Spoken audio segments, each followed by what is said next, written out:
Question 37. A metal cannot be extracted from its ore without an energy input to break the chemical bonds and release the metal.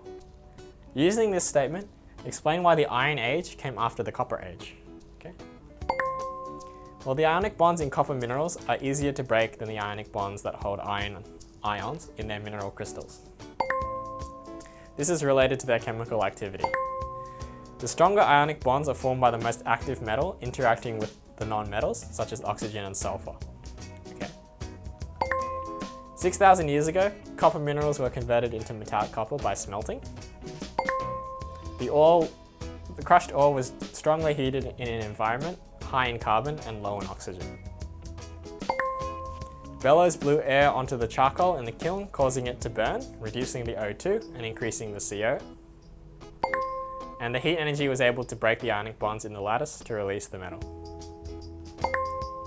The ability to smelt iron did not occur until 2,500 years ago, when the technology to produce high temperature smelters was developed. Okay, so this was developed in China, the blast furnace, and then was eventually ported to Europe.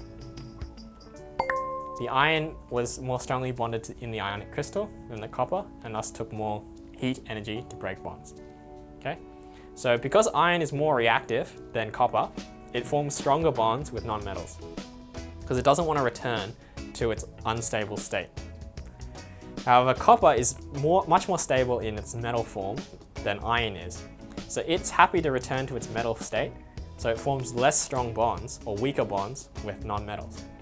So the energy input into copper minerals is much less, so we could develop them much faster than iron, because we didn't have sufficient heating methods until the blast furnace 2,500 years ago to achieve the correct temperatures to separate iron from its mineral. Okay? And that's what that statement was all about.